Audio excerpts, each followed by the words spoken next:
was, and again, Mr. Ballance was talking about, I can't imagine disasters being that bad. I mean, I've been part of disaster training, and I know how bad it can get. I've seen movies and pictures. I've been in training. If it's that bad, it won't matter where you are. Whether you're 10 miles out or you're a mile away, it's going to be bad. And so at this point in time, I think it's irrelevant. Ms. Balance. I also take exception to Mr. DeVito trying to put the words in my mouth that I have any kind of problem with the chief of police or the fire chief. I did not say that. In fact, I said that I thought they were doing a good job. Yeah, thank you. Now I'm going to throw in my 2 cents worth. No one has came to my department and acknowledged any of this information with me. And I feel like that's an issue that needs to be dealt with. I'm going to finish. I am responsible for the department heads. If there's issues with them, I should be addressed on it before it's ever put on the agenda and put before the public. So with that said, any other questions, any other discussion? Yes, sir. Well, as counsel and courts allow, since you opened the door, could we redefine how we're going to put things on the agenda? Because it appears that there's some, and it was my... Point of order, Mr. Mayor, we're talking about a different issue right now. No, we aren't. He opened the door. Yes, we are. No, we're talking... No, sir. What is your point, sir? My point is the question came up of bringing certain things to your attention. When it is involving department Point of order. heads, yes, sir. Point of order. You don't call a point of order. I do too. When I'm discussing this with him. He was talking and you started talking. That's point of order. We'll deal with that issue later. Go ahead. I agree that if there are things that involve the department heads, we're looking administratively. But as I tried to emphasize, that since it was brought up by yourself, all due respect, there does seem to be some flaw in our system of getting things on the agenda, and it was, I think, the majority of the people at this table's understanding that if there was a sponsor and a second, that it would be on there. I concur that if it involves department heads or anything that it's administratively being addressed, but I sure don't understand why the other stuff doesn't get on there. Good question. Ms. Clark, can you answer that? I put everything on there that I understood that there were 2 sponsors for. If I inadvertently overlooked something, I apologize. It was not deliberate. All right, back to the discussion about the ordinance, the point at hand here. Is there any more discussion about the new ordinance, a new ordinance involving the department heads? Call for the question. She had her hand up. I move to postpone this discussion until next meeting. Is there a second? Second. Motion's been made and seconded to postpone. Any further discussion about it? Mr. Pownall, you had your hand up. All in favor, say aye. Aye. Aye. Any opposed? No. Okay. That's it. Number 6, discussion of sidewalk ordinance. Mr. Kirkpatrick, Mr. Pownall, they're the sponsors. Make a motion to discuss the sidewalk ordinance. Motion made. Second. Made and seconded. Discussion. Go ahead. I apologize to the table and to Mr. That guy over there, Satori. Due to family situations over the last few days, I hadn't really had a chance to sit down and talk to him. I'd like to cede my time in the discussion to Mr. Satori with the concerns that are going on with the sidewalk repairs. How does the council feel about this? Fine. Good. Mr. Satori? Thank you very much. One thing you'll learn on council or as mayor is that certain people that are comfortable with you will come to you with their concerns. So even though a lot of people might not hear about some issue, some people will hear about it from 20 different people. And during the recent sidewalk work downtown, I hear about it from everyone because having had a reputation for dealing with sidewalk issues for over 30 years.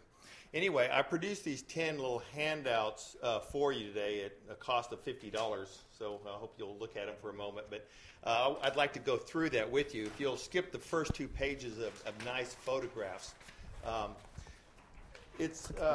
While originally I would discuss the sidewalk ordinance, it's actually more appropriate to discuss the municipal code concerning sidewalks. The ordinance was passed a year ago that made some changes to our municipal code, but this first page right here discusses is the code that pertains to sidewalks in the historic district. And I highlighted on that in the item 1, it says, well, where there's already an existing sidewalk, that it will be repaired and refinished if you can. But if you can't, if it's not repairable, then you have choices A and B. A being replace it, with comparable limestone. B being imprinted concrete that looks like the limestone, essentially, is the intent of that.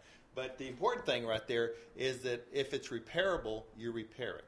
So that's what exists within the section pertaining to sidewalks in the historic district. Now, if you go to the very next page, you read at the top says final version as passed by the HDC 10/2010. So 4 months ago, the Historic District Commission passed these details about how you will repair sidewalks. Now, I'm not sure if this has been codified in any way, but this has not been before the City Council, so it cannot be in our municipal code book because you haven't put it in there. But anyway, if you look under item B, it says if a sidewalk is not repairable. And then everything goes on to discuss, what your alternatives are. And then you get down to item C, and it says if sections of damaged limestone sidewalk cannot be repaired, but the rest of the limestone is not damaged or can be refinished, then you should match the limestone or with imprinted concrete that matches it. And essentially what it's saying that is that if there's some portion of the sidewalk that is unrepairable, then you replace that, but you keep what is repairable or what is in good shape. So just to let you know that our existing municipal code says to preserve existing limestone that is repairable or doesn't need to be repaired, and then anything else that might need to be replaced, then it has the rules for how to replace it. Now, if you go into the last 6 pages, this is a very good list done by our Public Works back in 2007, and it is a ranking of all the sidewalks in the historic district. And it starts there on page 1 with limestone rated 5, in which 5 is the worst condition. And then as you proceed through the next 6 pages, it describes different kinds of surface material, and then it's rated according to its condition, 5 being the worst, 4 being not quite as bad, 3 being not near as bad, 2 being maybe not even repairable, then 1 is like, rated 1 is like it's brand new. If you go through and everything that's been done new is rated 1. So your page 5 and 6, when you're looking at all those rated 1s, they're all over new sidewalks in town. They don't need anything. And when you look at those rated 2, they really don't need any work. They might need a little touching up here and there or realignment or something very minor, but that's what a number 2 rating is. So if you look on page 4 of those 6, you'll see a little yellow at the top, and it says page 4, then it says limestone rated 2. And then below that, you see 100 feet between 88 and 80 Spring Street, which is the block across the street from me, which was recently replaced. Now, taking that into consideration that the existing code makes a distinction between what sidewalk can be repaired and what can't be repaired. And then all the other rules deal about that which cannot be repaired and must be replaced. So now you go to the front section of the colored pieces, the colored photos, excuse me. Now, when that work began there about a week or 2 ago, I knew that the work in front of 80 Spring Street, which is on that list, was limestone that had been installed in the mid-'80s. And it was not very good condition. It was only a couple of inches thick. It never did conform to the existing code when it was put in. Plus, it had been run over by a big truck and shattered a little bit, and it definitely needed to be more replaced than repaired.